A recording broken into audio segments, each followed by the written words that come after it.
અમે સંતુષ્ટ છીએ જે પેનલ આપી એના માટે પાર્ટીએ જે નિર્ણય લીધો એ શિરોમાન્ય છે. અમને કોઈ વાંધો નથી, પણ અમે જે લેટર આપ્યો હતો, અમે અગાઉ લેટર આપેલો જ છે કે અમે આ વખત ચૂંટણી લડતા નથી. એનું કારણ એક જ હતું કે અમારા યુવા ઉમેદવાર જે કમલેશભાઈ કોઠીવાર છે એને આપવાની વાત હતી કે યુવા ઉમેદવારને તક આપો. અમે 2 વખત લડ્યા, આ વખત કમલેશભાઈને તક આપો. તો કમલેશભાઈને મોકલી દીધા 12 નંબર વોર્ડમાં. અને તમે જાણો છો કે અમારું કામ જે રીતે તમે અમને હાઇલાઇટ કર્યા હતા, તમારી હાજરીમાં જ અમારા બધા કામ, જે વખત હું કોર્પોરેટર હતી ત્યારે જે રીતના મારા કામ હતા એ તમે બધા પણ જાણો છો. એટલે અમારી કોઈ પાર્ટી સાથે નારાજગી નથી, એ પાર્ટીએ જે આપી. પણ એક વસ્તુ છે કે જે બેનને ઓબીસી સમાજમાંથી ટિકિટ આપી છે એ બેનને હું ઓળખતી નથી, કે કદાચ અમારા કોઈ કાર્યકર્તા એ નહીં ઓળખતા હોય. એટલે એટલી વસ્તુ છે અમારા માટે કે પાર્ટી જ્યારે ભલે ટિકિટ આપી, અમે પણ કીધેલું કે આપો, કોઈ બીજાને આપો તક. પણ એક વસ્તુ પાર્ટીએ કરવી જોઈએ કે જ્યારે એને આ લોકોએ ડિસિઝન લીધું ત્યારે એ લોકોએ અમને સાથે રાખવા જોઈએ. પેનલ બનાવી ત્યારે અમને સાથે રાખવા જોઈએ કે આપણા વોર્ડમાંથી 13 નંબર વોર્ડમાંથી તમારા બદલે બીજા કોઈને ટિકિટ આપવાની છે તો આપણે કોને આપી શકીએ, આપણા વોર્ડની અંદર આ કોણ મજબૂત ઉમેદવાર કહેવાય. એટલે આ વસ્તુ પાર્ટીએ કરવી જોઈએ. એટલે આ બેન જે આવ્યા છે એ બેનને અમે કોઈ ઓળખતા નથી. વાત અમારે કમલેશભાઈને દેવાની હતી, કમલેશભાઈને 12 નંબરમાં મોકલી દીધા, તો એ અમને પૂછવું જોઈએ. બેન, માનો છો કે કમલેશભાઈ છે એ જો અહીં ઉમેદવાર હોત તો ફાયદો થાત ને એવા બેન વચ્ચે જેથી કોંગ્રેસને નુકસાન થશે? 100%. કમલેશભાઈ યુવા છે, પ્લસ છેલ્લા 25 વર્ષથી કોંગ્રેસ સાથે જોડાયેલો છે, NSUIથી જોડાયેલો છે. પોતે કોંગ્રેસમાં તો કોલેજમાં તો ત્યારથી જોડાયેલો છે NSUIથી. એટલે અને ખૂબ મહેનતુ છે.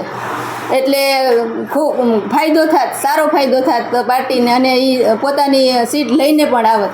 એવું અમારું ટિકિટ જે વેચાણી છે, જે આપી છે, એમાં શું લાગે છે? ના, વેચાણી ના કહેવાય, પાર્ટીએ ડિસિઝન લીધું છે. કાર્યકર્તાને જે થઈ છે આપી એ જે પાર્ટીને જે યોગ્ય લાગ્યું એ. બાકી તો જે શેર પ્રમુખને બધા ડિસિઝન લે એ બરાબર. અમને સંકલનમાં રાખીને કરવું જોઈએ, એટલી અમારી સંકલનમાં નથી લીધા. નહીં, અમને બોલાવ્યા નથી કે ભાઈ આપણે 13 નંબરની વોર્ડની અંદર તમે લેટર આપ્યો છે કે તમે નથી લડતા, તો કમલેશભાઈને અમે 12 નંબરમાં આપી છીએ. તો તમારી દ્રષ્ટિએ આ વોર્ડની અંદર કોણ મજબૂત કહેવાય, કોને આપણે ટિકિટ આપવી જોઈએ, આપણે જીતવા માટે, પાર્ટીને આપણે સપોર્ટ કરવા માટે, કે આપણી સીટ આવે, વધારે આવે એના માટે. તો આ બેન મિસ્ત્રીના છે, પણ બેનનું મેં પણ ક્યારેય નામ નથી સાંભળ્યું. છેલ્લા 10 વર્ષથી તો હું પણ સક્રિય રીતે છું, તો એમાં મેં બેન ક્યારેય અમારા કાર્યક્રમમાં નથી આવ્યા કે નથી એમના હસબન્ડ આવ્યા. એટલે અમને એ એક થોડુંક છે કે પાર્ટી માટે નુકસાન ન થાય એના માટેની વાત છે. આ બેને એનું દુઃખ થાય છે કે પાર્ટીને નુકસાન જશે, એનું અમને દુઃખ છે, અમારું દુઃખ નથી. એ તો જો મતદારોએ નક્કી કરવાનું હોય. હું એમ ન કહું કે હું જીતીશ. હું ખુદ ગયા વખતે આવી હતી, બરાબર? હા, મજબૂત એટલે એક બેન થોડાક. તમે વોર્ડ નંબર 13 ના પૂર્વ કોર્પોરેટર થઈ ચૂક્યા છો. હવે વોર્ડ નંબર 13 માં બેનને જે જવાબદારી આપી છે, તમે એને જીતાડવા માટે કામ કરશો? ચોક્કસ કરશું. અમે પહેલાં એ કીધું હતું અને હજી એ કહી છે કે કોઈ પણને આપે પાર્ટી ટિકિટ અમારા માટે શિરોમાન્ય, પણ કોઈ મજબૂત ઉમેદવાર આપવો જોઈએ પાર્ટીએ, એટલી ખાલી અમારી. કામ આધારિત થાય છે કે વહીવટી પ્રક્રિયા? નહીં, કામ આધારિત થતી હોય ને પાર્ટીને જે યોગ્ય લાગતું હોય એ રીતે. પાર્ટીને ઉમેદવાર સારા દેખાતા હોય તો પાર્ટીએ આપી હોય કદાચ ટિકિટ.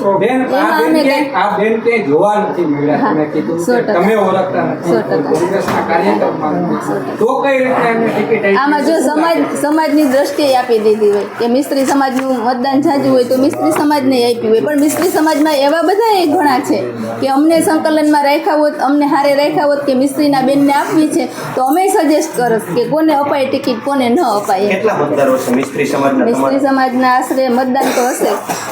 ઓકે.